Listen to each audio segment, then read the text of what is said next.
चलिए आज अपने लेक्चर नंबर 13 पे आ जाते हैं, अब्जॉर्प्शन बाय रूट्स।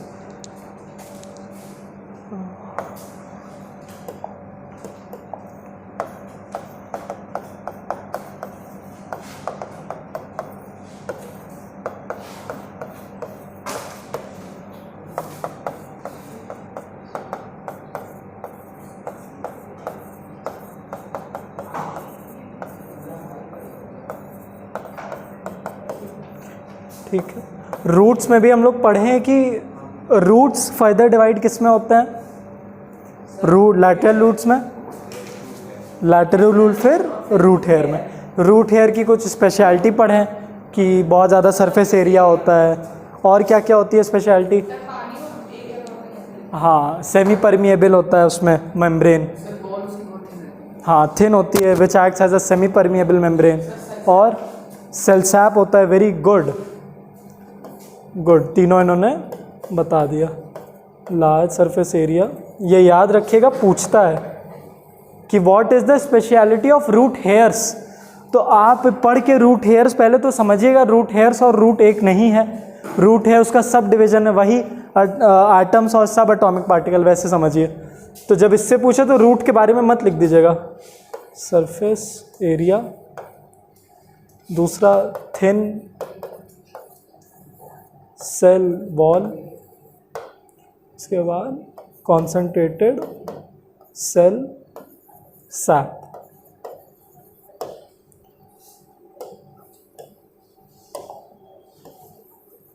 चलिए अब हम लोग इतना समझ गए कि हाँ रूट हेयर्स में ये फीचर्स होती हैं जो उसको अब्जॉर्प्शन में मदद करती हैं। लेकिन क्या होती हैं वो मोड्स ऑफ अब्जॉर्प्शन जिससे एक प्लांट अब्जॉर्ब करता है पानी को, अब्जॉर्ब करता है पानी को सॉइल से? हाँ, वो मोड्स कौन से होंगे? 5 मैंने मोड्स बताए थे। इम्बाइबेशन, नहीं ऑर्डर से, इम्बाइबेशन सबसे पहले। इम्बाइबेशन क्या होता है? इम्बाइबेशन क्या होता है?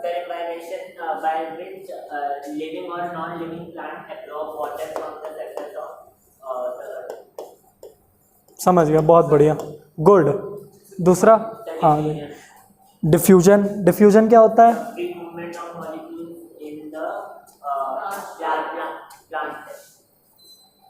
हाँ ठीक है, free movements of molecules, gas और liquid when the two are in direct contact, बीच में कोई मेम्ब्रेन नहीं होगी। ठीक है, इम्बाइबेशन का क्वेश्चन बहुत बार ट्रिक करने के लिए पूछता है कि ये जो आपने ध्यान दिया होगा कि जब मॉनसून आता है तो आपके डोर्स स्वेल अप हो जाते हैं, तो दैट इज इम्बाइबेशन, है ना? तो ये बहुत बार पूछेगा, उसमें ऑस्मोसिस मत लिख दीजिएगा, डोर्स के स्वेल अप होने का रीजन है इम्बाइबेशन। ठीक है, दूसरा डिफ्यूजन, क्या? हाँ ठीक है, मैंने भी गलत दिया था, इसीलिए मुझे ये क्वेश्चन याद है, प्री बोर्ड्स में आया था मेरे, तो आया था मेरा अच्छा ही, 80 मार्क्स का होता है, उसमें 77 आया था, तो 2 मार्क्स की। प्री बोर्ड्स बहुत अच्छा गया था, बोर्ड्स में इंग्लिश लेता गया। नहीं, प्री बोर्ड्स मेरा ज़्यादा अच्छा गया था, कंप्यूटर्स भी मेरा 98 आया था इसमें, मतलब ओवरऑल, क्योंकि प्रोजेक्ट तो मिलना ही था फुल, उसमें 98 बन गया था, तो मेरा प्री बोर्ड्स का मार्क्स परसेंटेज 94% बन रहा था। और बोर्ड्स इंग्लिश की चेकिंग चली गई एसएमसी के पास, बस वही आखिरी चीज़। बोर्ड्स में यार 87% बना, हाँ वो 3% इतना खलता है, आप लोग को नहीं खलना चाहिए यार, आप लोग का तो आ ही जाएगा 90 के ऊपर। ठीक है, ऑस्मोसिस नहीं यार, सब इम्प्रूव कर रहे हो धीरे धीरे, सब के सब इम्प्रूव कर रहे हैं, वो भी इम्प्रूव कर रहे हैं, आप भी कर रहे हैं। हाँ, इंग्लिश में तो मेरा कोई योगदान नहीं रहेगा, वो तो आपको खुद ही करना है। ठीक है, ये तीनों है। और क्या होता है?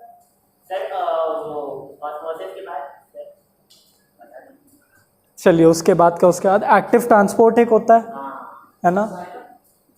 एक्टिव ट्रांसपोर्ट चलिए समझते हैं, पहले ये तीनों को समझते हैं। ठीक है, उसमें से हाँ बुक निकाल लीजिए, ये कर लिए हम लोग इम्बाइबेशन, डिफ्यूजन, आज करते हैं osmosis, which is very important. ठीक, ऑस्मोसिस अगर सिंपली समझिए तो बस लिख दीजिए डिफ्यूजन ऑफ वाटर।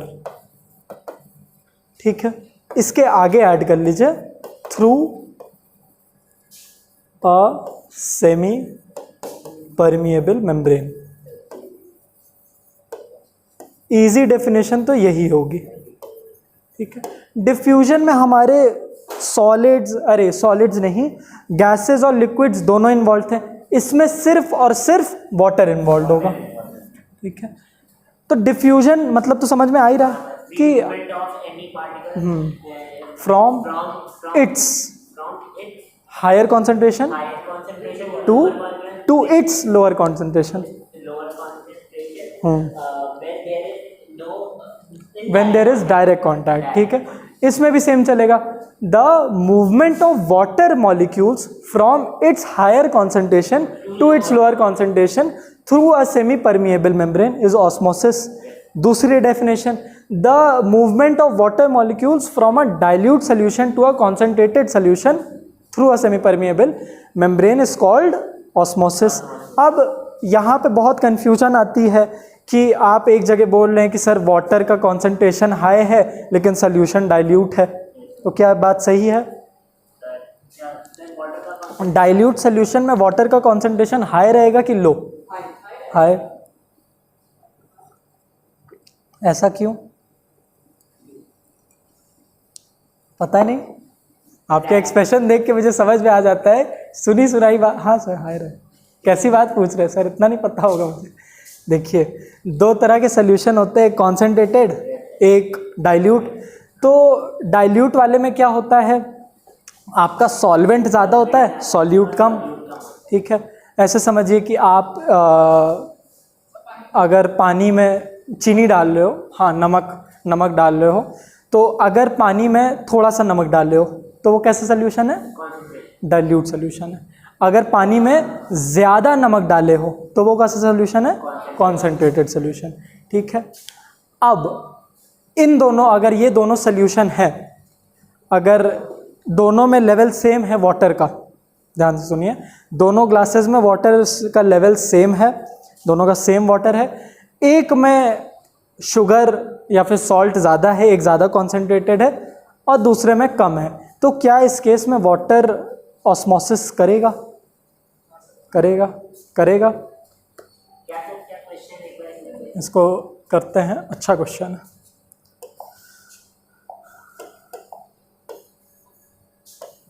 दो बीकर लिए हैं, दोनों का वाटर लेवल सेम है।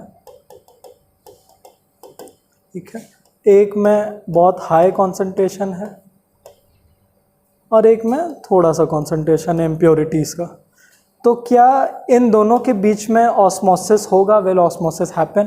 क्योंकि इसमें तो बोला है कि द ट्रांस होगा, सबके हिसाब से होगा। मतलब अगर मैं इन दोनों को बीच में एक सेमी परमिएबल मेम्ब्रेन के थ्रू पास कराऊं तो दोनों में ही पास होगा? नहीं सर, बड़े वाले से हायर कॉन्सेंट्रेटेड सोल्यूशन से लोअर कॉन्सेंट्रेशन इधर से इधर जाएगा। सबके हिसाब से sir A to B। Aviral A to B, Ayush A to B। Osmosis हम लोग पढ़ रहे हैं। ऑस्मोसिस होता है जिसमें वाटर मॉलिक्यूल्स का transfer from a dilute solution to a concentrated solution. जैसे कि आपकी ये जो पानी की बोतल है, अगर मैं उसके सामने छोटा सा ग्लास रखूं तो वहाँ से ग्लास में जाएगा ना कि ग्लास से पानी आप बोतल में डालेंगे, तो जहाँ पे ज़्यादा पानी है उससे आप थोड़े पानी वाले रीजन में डालोगे। ठीक है, ए से बी। लेकिन आप लोग ध्यान नहीं दे रहे हो कि यहाँ पे इम्प्योरिटीज़ का कॉन्सेंट्रेशन ज़्यादा है। मैंने क्या बोला? From a dilute solution to a concentrated solution. तो डाइल्यूट इनमें से कौन सा सोल्यूशन है? बी। ये ज़्यादा डाइल्यूट सोल्यूशन है और ये कॉन्सेंट्रेटेड। तो किधर से किधर होगा? B2A। सब लोग ने स्टेटमेंट चेंज की, क्या इसको लॉक कर सकते हैं? हाँ, ये ज़्यादा कॉन्सेंट्रेटेड है। पहले तो आप लोग को लग रहा था कि सर ये यहाँ पे वाटर के मॉलिक्यूल ज़्यादा हैं, ऐसा नहीं है। यहाँ पे इम्प्योरिटीज़ के मॉलिक्यूल ज़्यादा हैं। इम्प्योरिटीज़ यहाँ पे है आपकी शुगर और सॉल्ट्स, उसके मॉलिक्यूल ज़्यादा है, वाटर के नहीं। तो ये आपका कॉन्सेंट्रेटेड सोल्यूशन है, ये डाइल्यूट सोल्यूशन, और ऑस्मोसिस होता है डाइल्यूट टू कॉन्सेंट्रेटेड। तो क्या यहाँ पे होगा, सबसे पहले आप लोग बोल रहे थे A to B होगा सर, अब बोल रहे हैं B to A होगा, तो क्या B to A कंफर्म रखें? नहीं, यहाँ पे नो ऑस्मोसिस, क्योंकि मैंने शुरू में ही बोला कि वाटर का लेवल दोनों में सेम है। हम लोग को सिर्फ ध्यान देना है वाटर के ऊपर, है ना, जहाँ वाटर का हाई कॉन्सेंट्रेशन हो। अगर इसमें इम्प्योरिटीज़ ज़्यादा मिली हुई हैं तो उससे होगा क्या, वाटर का लेवल थोड़ा सा बढ़ आएगा ऊपर, लेकिन वाटर तो तब भी उतना ही रहने वाला है, वो जगह तो इम्प्योरिटीज़ ने एक्वायर की है। तो ऐसा नहीं होगा जहाँ आपको ज़्यादा पानी दिख रहा है वहाँ से छोटे में जाएगा, जहाँ ज़्यादा अमाउंट है पानी का, ठीक है, क्या पता उसके नीचे वो कौवे ने पत्थर डाल के उसको ऊपर लाया हो, कहानी पढ़े है ना मटके में, ठीक है। चलिए इसको समझते हैं।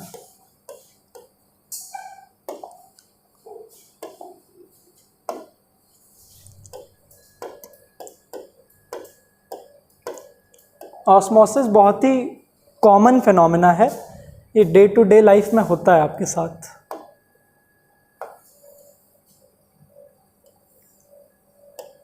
देखिए अच्छा डायग्राम मिल गया,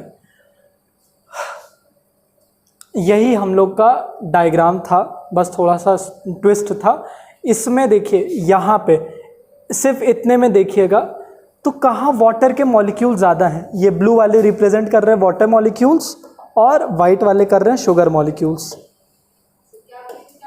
किसमें वाटर का मॉलिक्यूल ज़्यादा है? बी वाला। कौन सा ज़्यादा डाइल्यूट सोल्यूशन है? ए, बी, ये ज़्यादा डाइल्यूट है। देखिए पहली बात तो कॉन्सेप्ट क्लियर करने के लिए मैं लिख दे रहा हूँ, डाइल्यूट वो होगा जिसमें मोर वाटर मॉलिक्यूल्स होंगे, वाटर मॉलिक्यूल्स, और कॉन्सेंट्रेटेड वो होगा जिसमें मोर इम्प्योरिटी मॉलिक्यूल्स या फिर फॉरेन मॉलिक्यूल्स, ठीक है। अब ध्यान से देखिए तो वाटर के मॉलिक्यूल्स ये ब्लू वाले हैं, तो यहाँ पे तो बहुत फ्यू हैं, इतने से हैं, यहाँ पे बहुत सारे हैं, तो ज़्यादा डाइल्यूट ये बना ना, ठीक है। पहले तो आइडेंटिफाई करना सीखिएगा कि डाइल्यूट कौन सा है, कॉन्सेंट्रेटेड, ये वाला कॉन्सेंट्रेटेड है, दिख रहा सबको। तो ऑस्मोसिस किधर से किधर होने वाला है? B2 है, गुड, ठीक है। और कब तक ये ऑस्मोसिस होगा? जब तक क्या बोलते हैं कि दोनों का इक्वल ना हो। इक्वल, बहुत बढ़िया, यहाँ आप लोग ने अच्छी लाइन यूज़ की, इक्वल वाटर मॉलिक्यूल नहीं हो जाता है, इक्वल लेवल मत दिमाग में रखिए, जब तक इक्वल लेवल ना हो जाए, इक्वल वाटर मॉलिक्यूल। देखिए यहाँ से बढ़ के यही ज़्यादा बड़ा हो गया, ठीक है, इक्वल लेवल पे नहीं आना है, इक्वल वाटर मॉलिक्यूल के लेवल पे आना है। चलिए लिख लीजिए, ऑस्मोसिस समझ में आ रहा है, लिखिए,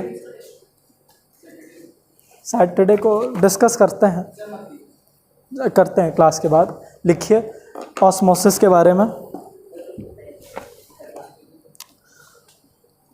Osmosis is the diffusion of water molecules. Osmosis is the diffusion of water molecules across a semi-permeable membrane. Already noted. ये कर चुके हैं क्या हम लोग? अच्छा, सिर्फ डेफिनेशन लिखवाई थी मैंने। अच्छा, तो लिखवाई हुई है तो फिर क्या? From a more dilute solution, देखिए इसने बोला है from a more dilute solution to a less dilute solution, ठीक है। मोर डाइल्यूट का मतलब क्या होगा, बताएगा कोई? मोर डाइल्यूट का मतलब क्या है? जिसमें क्या बोलते हैं ज़्यादा वाटर मॉलिक्यूल। क्या बात है यार, हम भी डाइल्यूट ही लिख रहे हैं, मोर वाटर मॉलिक्यूल्स, ठीक है। लेस डाइल्यूट में लेस वाटर, ये दूसरा तरीका है इसको कॉन्सेंट्रेटेड बोलने का। कोई चीज़ लेस डाइल्यूट है तो वो कॉन्सेंट्रेटेड ज़्यादा होगी, ठीक है। इसमें बस फंसते वहीं पे है, डेफिनेशन लिखते समय हम लोग गलती कर देते हैं, हम लोग बोल देते हैं कि transfer of water molecules from a concentrated solution to a dilute solution. पता है, आप लोग अगर दो तरीके से लिख सकते हो, या तो आप बोलो transfer of water molecules from a region of concentration of water to a region of lower concentration of water. दूसरा तरीका, the transfer of water molecules from a dilute solution to a concentrated solution through a semi permeable membrane. through a semi permeable membrane लगाना ज़रूरी है, ठीक है। Semi permeable membrane के कोई example? Good, इसके एग्जाम्पल हो जाएंगे सेल मेम्ब्रेन। कोई ऐसा एग्जाम्पल जो हम लोग एक्सपेरिमेंट्स के लिए यूज कर सके? सेलोफेन पेपर,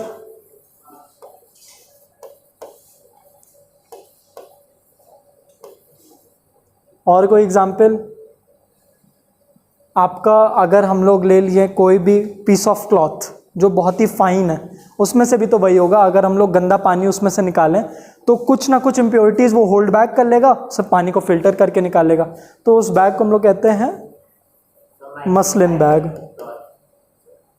मसलिन बैग, ठीक है। और एक सबसे कॉमन एग्जांपल आपका स्किन, ठीक है। आपकी स्किन भी एक सेमी परमिएबल मेम्ब्रेन है। तो अगर ऐसा होता है, अब अगर आप समझ रहे हो ऑस्मोसिस, तो आप लोग अग्री करोगे कि अगर मैं अपनी उंगली बहुत देर तक पानी के अंदर डालूं तो क्या इस फिंगर के साथ भी ऑस्मोसिस होगा? क्रीजेस, ग्रीसेस नहीं, क्रीजेस, ठीक है। तो आपकी फिंगर के साथ भी ऑस्मोसिस होगा। अब बस कोई प्रूफ कर दे कि कैसे हो रहा है। सर वो आप कर दीजिए। एक एक अविरल बताएंगे, आज अविरल बताना चाह रहा है। अच्छा, यहाँ पे पोर्स हैं, उससे ट्रांसपोर्टेशन हो रहा है वाटर का, ऑस्मोसिस। गुड, आप क्या ऐड करेंगे? बॉडी के अंदर प्योर वाटर नहीं है, इसलिए वो वहां से वाटर लेके बॉडी के अंदर। गुड, आप क्या ऐड करेंगे? सर किसके टक में बताना है? ऑस्मोसिस, जो भी आपका मन करे। सर जो पानी के इसमें मोर डाइल्यूट है और उसके जो हाँ, कंसंट्रेटेड है। क्या दूसरा क्या बोले जो ले रहे हैं? सर जो पानी है हाँ, डाइल्यूट है, वो डाइल्यूट है। और दूसरा? और दूसरी उंगलियां वो कंसंट्रेटेड। गुड भाई, यही उन्होंने बोला दूसरे टर्म में। गुड, और कोई कुछ इसमें ऐड करेगा? क्योंकि आप लोग ने सब कुछ बता ही दिया है, ठीक है। स्टोमेटा होता है, जब उसमें पानी भरा रहता है तो वो क्या बोलते हैं, स्वेल हुआ रहता है, और क्या बोलते हैं, जब उसमें से पानी निकल जाता है तो वो जब सिकुड़ जाता है। गुड, स्टोमेटा लीव्स के पोर्स, लीफ के नीचे पोर्स जहाँ से वो लोग ट्रांसपिरेशन करते हैं, रेस्पिरेशन करते हैं, ठीक है। चलिए, तो आप लोग ने बोला कि सर अगर आप अपनी फिंगर को उंगली फिंगर को पानी में डालेंगे तो क्योंकि सबसे पहली कंडीशन मीट कर गई कि आपकी स्किन है एक सेमी परमिएबल मेम्ब्रेन, मतलब कि बीच में सेमी परमिएबल मेम्ब्रेन आ गई है। यहाँ पे है आपकी फिंगर और यहाँ पे है आपका ग्लास जिसमें भी आपने डाला हुआ है। तो यहाँ पे वाटर मॉलिक्यूल्स बहुत सारे, यहाँ पे वाटर मॉलिक्यूल्स बहुत कम, यहाँ पे इम्प्योरिटीज ज़्यादा होंगी। तो यहाँ से यहाँ पे ट्रांसफ़र हो जाएगा वाटर मॉलिक्यूल्स का। कब तक होगा? जब तक उसकी वाटर मॉलिक्यूल इसके इक्वल ना हो। हाँ, कॉन्सेंट्रेशन बराबर ना हो जाए।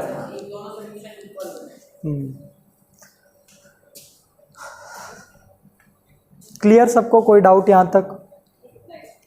और इसका एक कॉमन एग्जांपल ले तो जो होली में आप लोग सुबह उठते होगे, होली सब लोग अच्छे से खेलते हो कि सोते रहते हो? खेलते रहते हो। कोई बलून वाली होली खेलता है? बलून वगैरह नहीं आप लोग फुला के रखते करते हैं? कौन कौन बलून बना के रखता है सुबह सुबह? आप आयुष भाई, आप तो हमें लग रहा है कि बलून के अंदर क्या क्या भर के फेंकते होंगे। पानी की बात कर रहे हैं? जो लोग बलून के अंदर पानी डाल के रखते हैं, कुछ लोग महाशय पता नहीं क्या क्या। अरे बहुत कट, यहाँ चौक चले जाइए, क्या क्या मिलेगा। जॉब की तो बात ही छोड़ दी। ठीक है, लोकनाथ में तो अलग ही, नॉर्मल डिसेंट होली में नहीं भाई। हाँ ठीक है, तो चलिए 2 लोग करते हैं तो रिलेट करेंगे आप दोनों ही कि आप लोग सुबह उठे, 11-12 बजे होली मनाई जाती है, आप लोग सुबह उठे, खाए गुजिया वगैरह और फिर चालू हो गए, जा रहे हैं छत पे। और आपने चलिए आपने एक काम किया, आज अविरल ने खूब साइंस पढ़ी है और अविरल ने बोला कि चलो मैं साइंस लगाऊंगा, और प्रक्षत ने बोला मैंने खूब साइंस पढ़ लिया, आज मैं साइंस नहीं लगाऊंगा। यहाँ पे प्रक्षत है, यहाँ पे अविरल है। ठीक है, दोनों लोग सेम टाइम पे उठे 10 बजे और चालू हो गए दोनों लोग। ये अपनी बाल्टी रखें, ज़्यादा बड़ी बाल्टी बन गई, अविरल से बड़ी तो बाल्टी बन गई। ठीक है, अविरल है और यहाँ पे प्रक्षत है। ठीक है, इनकी भी बाल्टी बहुत बड़ी है। नहीं बहुत बड़ी बाल्टी है। सब शैतानी फॉर्म में ना, सुबह सुबह किस लिए, कॉलोनी में जो दिखेगा ऊपर फेंक देंगे, आके तो दिखाए कोई। प्रक्षत ने क्या किया, प्रक्षत ने यहाँ पे इन्होंने क्या किया है, दोनों में आप लोग जब जिस बाल्टी में आप लोग बलून भर भर के डालते हो उसमें पानी डाले हुए होते ना। ठीक है, तो दोनों में अभी वाटर प्रेजेंट है। ठीक है, थोड़ा सा कलर्स यूज़ कर ले रहा, दोनों में वाटर प्रेजेंट है। ठीक है, और ये जो अविरल की बाल्टी है, अविरल ने जो बलून यूज़ किया है उसके अंदर भी वो नॉर्मल वाटर ही भर रहे हैं। ठीक है, कलर्ड वाटर नहीं भर रहे हैं। और जहाँ की on the other hand Prakshat is using coloured water to fill the balloons, और वो इसके अंदर भर भर के रेड कलर बलून्स डाले जा रहे हैं।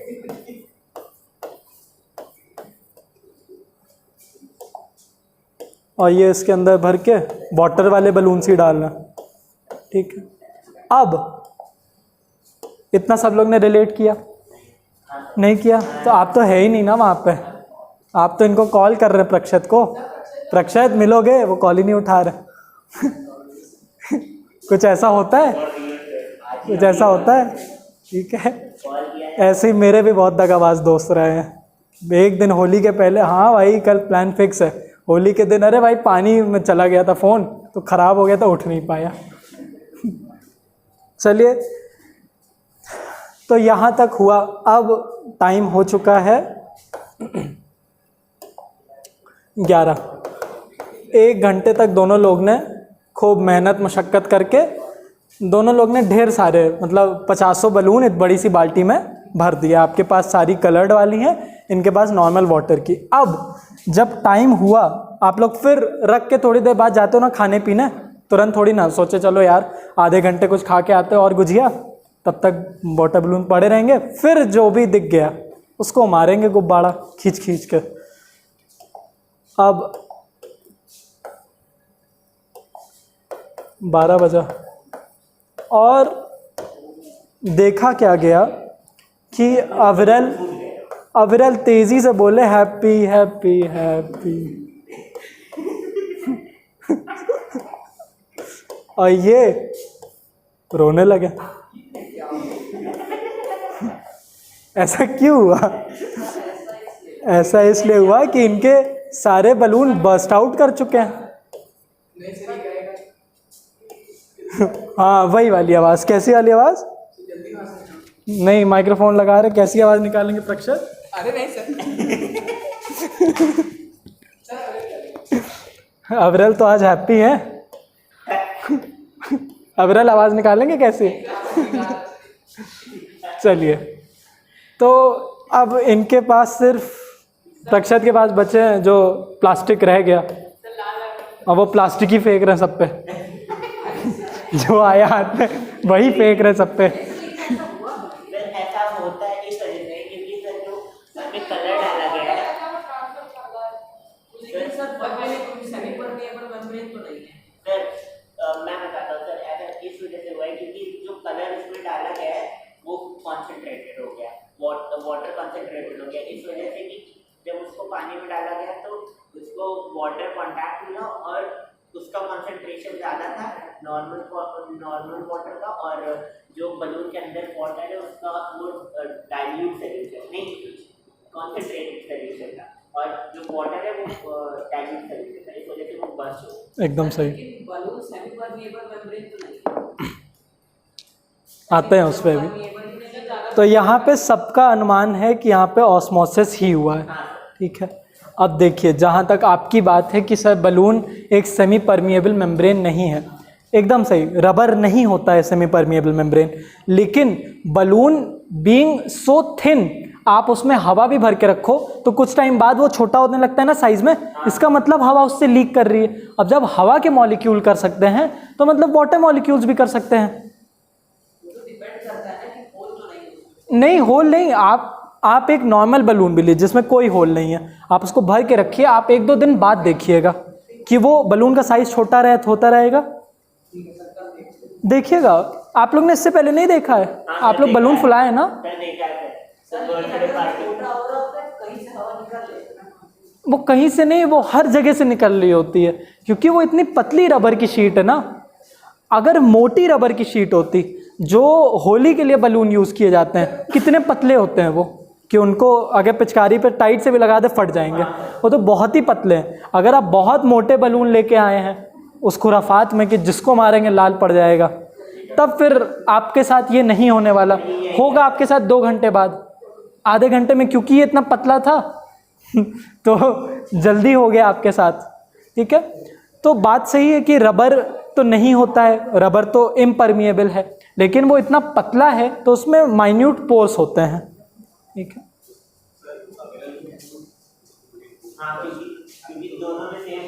ठीक है, ऑस्मोसिस अब समझते हैं। पूछिए। रुक जाइए, डेड बॉडी पे बाद में आएंगे, अभी पहले ये कंप्लीट कर लें सीधे, बस डेड बॉडी लिविंग बॉडी। ये एक कॉन्सेंट्रेटेड सोल्यूशन है, ये एक डाइल्यूट सोल्यूशन है, इतना समझ लीजिए, फिर डाउट्स। और ये दोनों सेमी सोल्यूशन है, दोनों ही डाइल्यूट सोल्यूशन होंगे, दोनों का लेवल ही वाटर मॉलिक्यूल्स का सेम है, तो दोनों एक ही जैसे।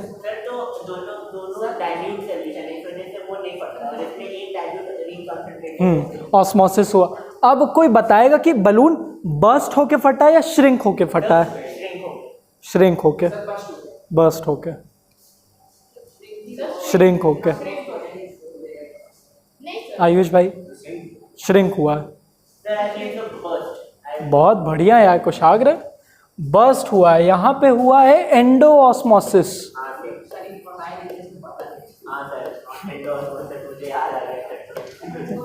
इन्होंने तो पूरी बायो की किताब कंप्लीट की है, इन लोग से कहाँ आप लोग, इनका कोई कंपटीशन नहीं है।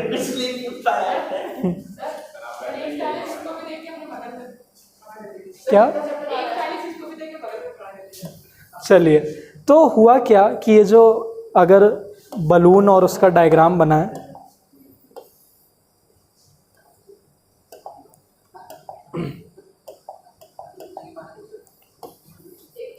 तो ये बीच में ये सेमी परमिएबल मेम्ब्रेन है जो आपका वाटर बलून है। एक तरफ है वाटर के मॉलिक्यूल्स जो कि आपका टब था, और दूसरी तरफ बलून के अंदर का स्ट्रक्चर जिसमें थोड़े से वाटर मॉलिक्यूल्स हैं। हाँ, ये वाला आपका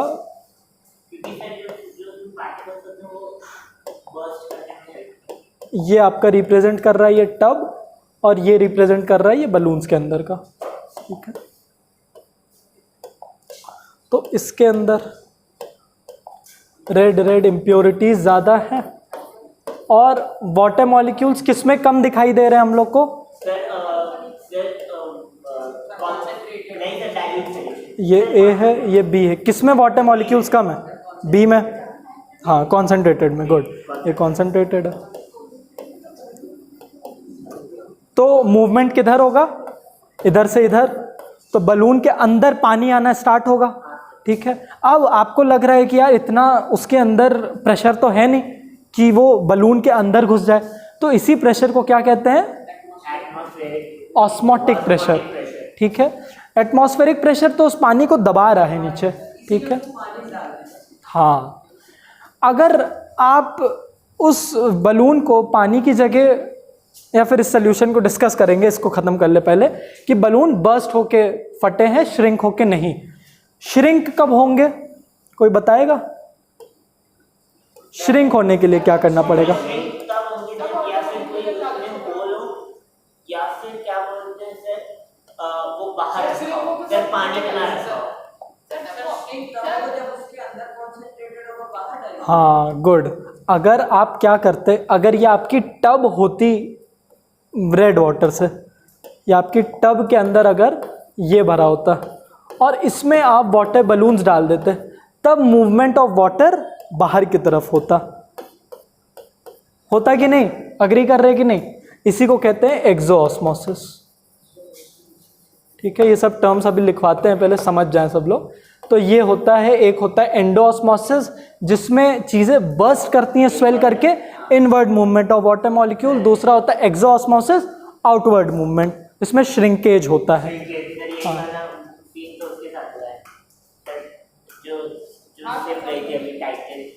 वो तो यार, वो तो वाटर प्रेशर की वजह से हुआ है, वहाँ ऑस्मोसिस बिल्कुल, ऑस्मोसिस वैसे वो श्रिंक करके बर्स्ट हो गई। वहाँ पे ऑस्मोसिस, वाटर तो अंदर घुसा ही नहीं, वो तो वाटर का प्रेशर बहुत था, तो वो श्रिंक, वो एक्सोऑस्मोसिस नहीं, श्रिंक हुई है, पर उसको आप एक्सोऑस्मोसिस नहीं कहोगे। ऑस्मोसिस तो तब होगा जब पानी अंदर घुस जाए। वो तो बेचारे ओशन गेट वाले पिचके हैं। पिचक गए, नहीं नहीं कुछ नहीं, बस वो पिचक गए, उनका ऐसा प्रेशर था भाई, कार्बन फाइबर था। अभी तो कह रहा हूं, सुन तो ले, बता वो तो तभी ना प्रेशर अंदर नहीं भाई, वो इतना ज्यादा प्रेशर था जो वाटर की डेप्थ। ऐसा कर लीजिए, ढूंढना है तो आप भी चले जाइए नीचे। पता है वो लोग टाइटैनिक को ढूंढने, आप लोग उसको ढूंढने निकलिए। उन लोग ने अब अपना स्टार्ट तो कर लिया है कि अभी फिर से भेजेंगे। चलिए अब चलिए अब डिस्कस करते हैं टाइटैनिक, टाइटन,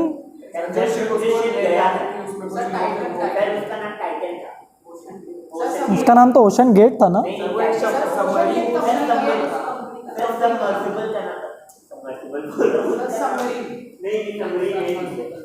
हो जो भी हो, सब सही है भाई। हम लोग अब डिस्कस करते हैं कौन सी वाली थ्योरी।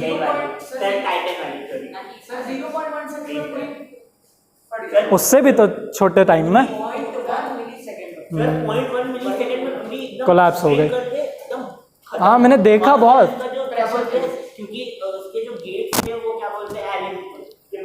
अच्छा चलिए, आप लोग इसको निकालिए तो बताइए ऐसा क्यों हुआ कि ओशन गेट पे चक गए? वो प्रेशर क्यों नीचे ज़्यादा था?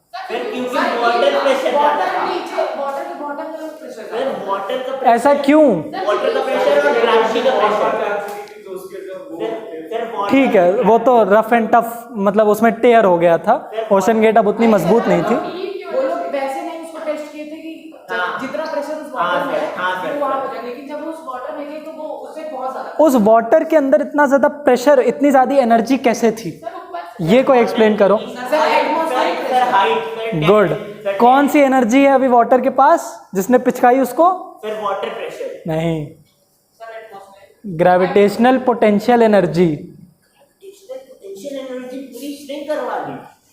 फिर कितना होता है न्यूटन? ऐसे ग्रेविटेशनल पोटेंशियल एनर्जी नहीं होगी।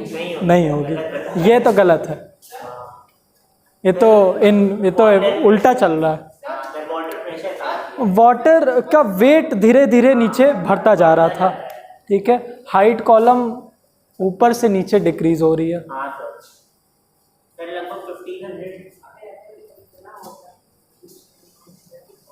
चलिए कोई नहीं, आज तो हम लोग का टॉपिक है, अभी तो हम लोग बहुत छोटे से चीज़ पे थे, ओशन गेट को छोड़िए। इस बलून को कैसे बचा सकते हैं? प्रक्षत के बलून को कैसे बचा सकते हैं कि वो भी अपनी होली एंजॉय करें, वो भी हैप्पी हैप्पी हो जाएं। अच्छा दोनों लाल कर दें, ठीक है। तब भी फूट जाएगा। तब भी फूट जाएगा। सर मैं तो कहूँगा सर घर पे तुरंत फेंकना चाहिए। गुजिया वुजिया नहीं खाने जाना। चलिए एक तरीका इन्होंने बोला कि हम भरते ही फेंक देंगे। हाँ तीन सोल्यूशन है। एक तो आप टाइम ही मत दो, आप उसमें भरो फेंको। दूसरा सोल्यूशन आप दोनों में ही कलर्ड वाटर भर दो, तब भी बैलेंस हो जाएगा कंसंट्रेशन। तीसरा दोनों में ही प्लेन वाटर भर दो, तब भी कंसंट्रेशन मेंटेन हो जाएगा। चौथा वो जो आप वाटर बलून यूज़ कर रहे हो, बड़े मोटे रबर के शीट का यूज़ कर लो, तो वो सेमी परमिएबल मेम्ब्रेन इम्परमिएबल हो जाएगी। तो ये 4 तरीके थे, उसमें से पहला वाला तरीका मत लिख के आइएगा एग्ज़ाम में कि हम तो जाएंगे ही नहीं, हम तुरंत फेंकेंगे। नहीं पूछता है रियल लाइफ में। अगर पूछ लिया कि why do balloons burst out when they are put, why are colored balloons, why do colored balloons burst out when they are put in plain water? हाँ क्यों, why do they burst out?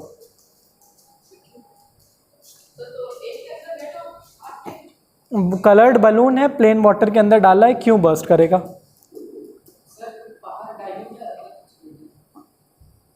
बाहर dilute, अंदर concentration, तो क्या होगा? पानी अंदर आएगा बलून के कि बाहर जाएगा? अंदर आएगा। इसको क्या कहते हैं? एंडोऑस्मोसिस। ठीक है। एक्सो से याद कर लीजिएगा, एक्सो एग्जिट, तो वाटर एग्जिट करेगा वहां से। चलिए अब थोड़ा थोड़ा लिख भी लीजिए इसी के साथ।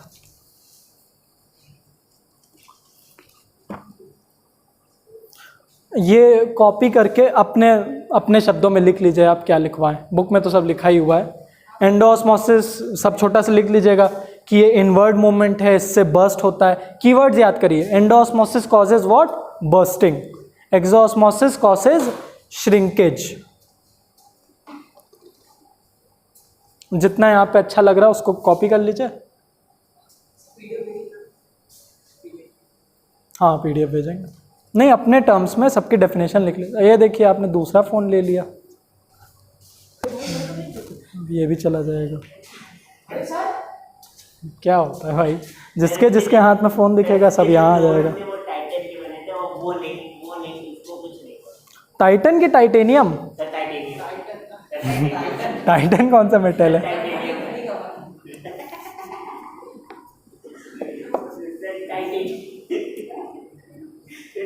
अरे भाई प्रक्षत, सेंस ऑफ ह्यूमर एक तो इतना कमाल का है, पानी पीते पीते। आगे बढ़े। डार्क ह्यूमर है उनका। बढ़े आगे कि कोई कॉपी कर रहा?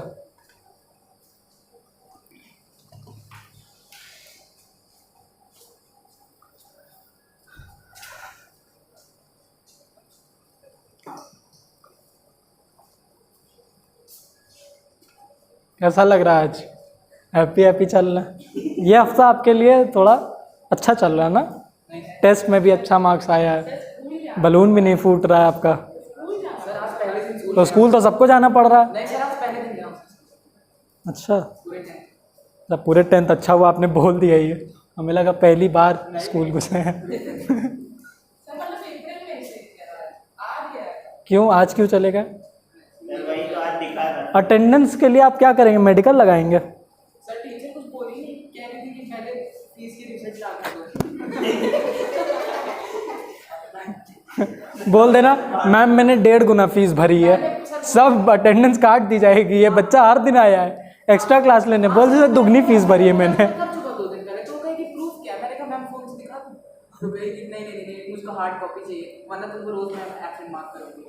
तो ये फ़ोन कैसे उनके सामने आप दिखाते हैं? सर ऑनलाइन करी थी ना, तो उनके सामने फ़ोन निकाल के दिखा देते हैं? निकाल देते। ये भी टूट जाता फिर जो भी दिए हैं। स्कूल में कैसे अलाउड हो गया फ़ोन? सर अलाउड नहीं, सर बैन रखे रहते हैं। तो ये टीचर को भी पता है? टीचर को ऐसे तो पता है, लेकिन क्लास में निकाल देते। अगर पूछेगी तो बहुत इसे, मतलब एक ब्रो कोड है, सबको पता है, सबके फ़ोन, सबके बैग में फ़ोन है, पर कोई निकाल नहीं सकता। नहीं सर, प्रवीण सर आके बहुत तो इतना कैजुअली बता रहे, हम खोल के निकाल दें, दिखा दें आपको। बता देता हूँ प्रवीण सर। पकड़ाया जाता है सर, पकड़ाएंगे सर उनको भी भड़काएंगे पहले कि हाँ। इनको बुला लेंगे, ये कर लेंगे, वो वो कर करने लेंगे। के बाद दे देते थे। क्योंकि अगर ज़्यादा करेंगे तो आप लोग स्कूल ही छोड़ देंगे, तब जो मिलने वाला था वो भी नहीं मिलेगा, नहीं सर, डमी ज्वाइन कर लेंगे आप। क्या हुआ सर, बैग में फोन रखा था, गाना बज गया अपने आप। और वो कौन सा वाला? प्रवीण आ गया सर। कौन सा वाला गाना बज गया? गाना सर कोई वो लेविटेटिंग कोई गाना है। अच्छा, डुआ लिपा। सर बज गया, वो गाना चला गया सर।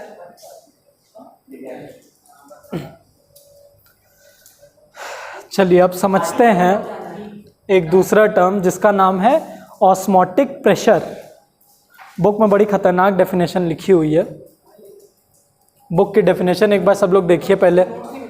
हाँ यार, नोट्स में दे दूंगा, टाइम नहीं मिल पा रहा है। एक तो हर दिन ये बारिश हो जा रही है, जिस दिन जब जाना है तुरंत बारिश हो जाएगी, और वो बहुत जल्दी बंद कर देता है प्रिंट आउट वाला। हाँ, हम ही करते हैं ना। हाँ, अग्रवाल को मैं देता हूँ, मतलब एक तो हम लोग मास्टर कॉपी बनाते हैं, उसकी प्रिंट आउट निकालते हैं। अब तो 6 लोग हैं तो 6 का बनाना है। नहीं, पता नहीं सामर्थ्य का क्या है, 5 निकलवाए कि 6, देखते हैं। मैं तो सोच रहा हूँ एक नया चालू करे सिस्टम कि जो टेस्ट में टॉप 3 आएंगे सिर्फ उन्हीं को मिलेगा, क्या? जो नोट्स होंगे। बाकी जो लोग हैं वो फोटो स्टेट करा दे। सोच के बताइएगा कल। आयुष वो बना लिया। ये बड़ी जल्दी मैनिपुलेट करते हैं। ठीक है सर, कोई नहीं। और अगर टेस्ट ही नहीं लेने देंगे तो नोट्स ही नहीं मिलेगा। स्कैम कर देंगे आप। सैम, अच्छा सैम।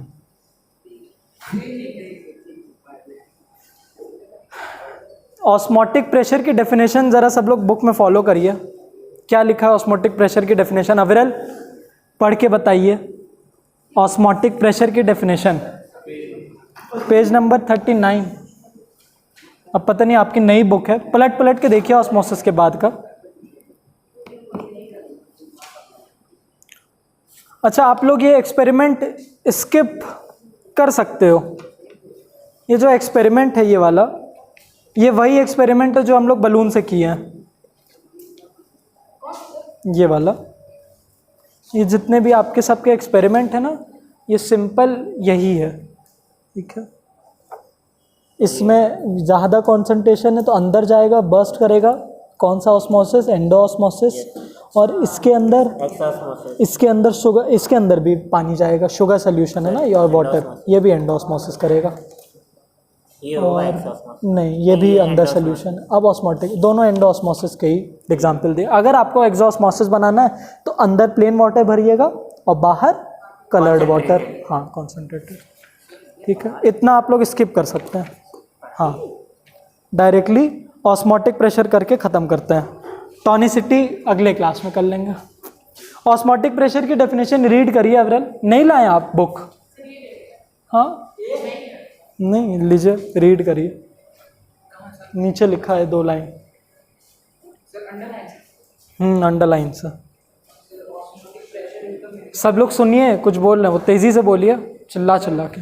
हाँ, चिल्ला के। Sir, osmotic pressure is the minimum pressure that must be exerted to prevent the passage of the pure solvent into the solution when the two are separated by a semi-permeable membrane. इसका मतलब कुछ समझ में आ रहा है किसी को?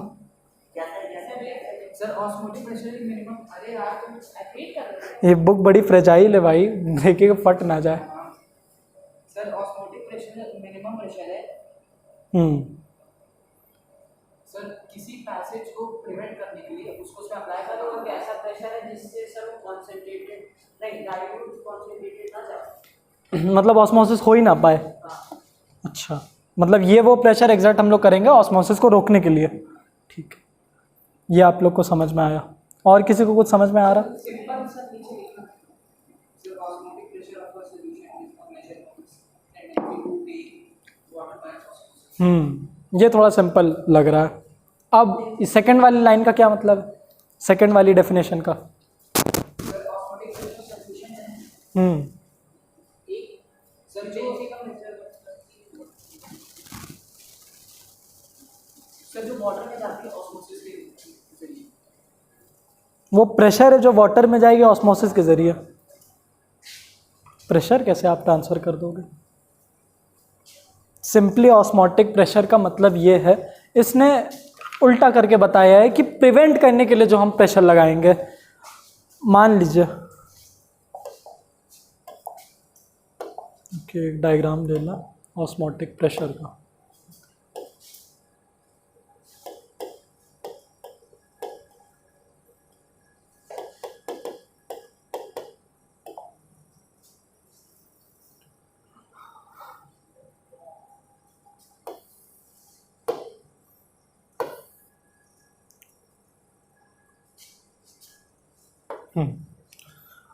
अब यहाँ पे ये ऊपर पिस्टन लगाया गया है। अगर अब ध्यान दीजिए, अगर आपने इसको ऊपर से बंद कर दिया है तो ये अंदर आने ही नहीं देगा। अगर इसको बंद कर दिए हो आप तो अंदर कुछ आने ही नहीं मिलेगा, उसको स्पेस ही नहीं मिलेगी। सुई सुई कैसे? सर वो तो आगे से निकल जाएगा ना उस वाटर में। अरे भाई अगर अभी क्या करा दे, हाँ नहीं तो बनना है अगर आपके पास। अब देखिए, अगर यहाँ पे एंडोऑस्मोसिस नहीं पॉसिबल है, एक्सोऑस्मोसिस है ना, जा तो ज़रूर सकता है, लेकिन ये कॉन्सेंट्रेटेड अंदर सोल्यूशन है, तो यहाँ पॉसिबल ही क्या है? एंडोऑस्मोसिस। और एंडोऑस्मोसिस ये होने नहीं देगा क्योंकि इसने इसको रोक के रखा है। तो ये जितना प्रेशर, जितना वेट का आपको ऊपर लगाना होगा वही होगा आपका ऑस्मोटिक प्रेशर। अब सिंपली इसको समझें तो ये इक्वल किसके होगा? जितने प्रेशर से ये पानी को अंदर खींच रहा है उसी को बैलेंस आउट करने के लिए एक इक्वल वेट रख देंगे। ज़्यादा रख देंगे तो ये इससे निकलने लगेगा, कम कर देंगे तो अंदर घुस जाएगा। तो हम लोग को ये पहले जानना है कि वाटर की कितनी टेंडेंसी है, इस सॉल्यूशन की कितनी टेंडेंसी है वाटर खींचने की। अगर बहुत ज़्यादा कॉन्सेंट्रेटेड सॉल्यूशन है तो बहुत ज़्यादा पानी खींचेगा, थोड़ा कॉन्सेंट्रेटेड सॉल्यूशन है तो कम पानी खींचेगा। तो यही जो टेंडेंसी होती है कि एक सॉल्यूशन कितना पानी अंदर लेना चाह रहा है, कितने प्रेशर से लेगा। अगर कोई बहुत ज़्यादा पानी लेना चाह रहा है तो उसका प्रेशर बढ़ जाएगा ना, अगर कोई कम लेना चाह रहा है तो धीरे धीरे लेगा। यही होता है ऑस्मोटिक प्रेशर, कि वो ऑस्मोसिस कितने प्रेशर के साथ होगा। उसने उसको उल्टे तरीके से बताया है क्योंकि वही एक तरीका ही है जानने का। यही इसी से तो हम लोग जान पाएंगे ऑस्मोटिक प्रेशर। ठीक है, सिंपल मतलब यही है। अब आप लोग की osmotic pressure is the minimum pressure needed to prevent the flow of solvent molecules through a semi permeable membrane. आप या तो ये यूज़ कर सकते हो या तो दूसरी डेफिनेशन जो सिंपली लिखा है कि it is the tendency of the solution to take in water through osmosis. Osmotic pressure of a solution is a measure of its tendency to take in water by osmosis. वो आपकी मर्जी है, आपको जो भी डेफिनेशन अच्छी लगे, लेकिन ज़्यादा करेक्ट यही होगी। ठीक है, ज़्यादा करेक्ट यही होगी। बस करें कि दूसरा टॉपिक भी ख़त्म करें? टॉनिसिटी। टॉनिसिटी खुद से पढ़ के आइएगा। टॉनिसिटी कुछ नहीं है। चलिए, अब तो बुक सबने बंद ही कर लिया तो क्या ही पढ़ाएं। चलिए, थैंक यू।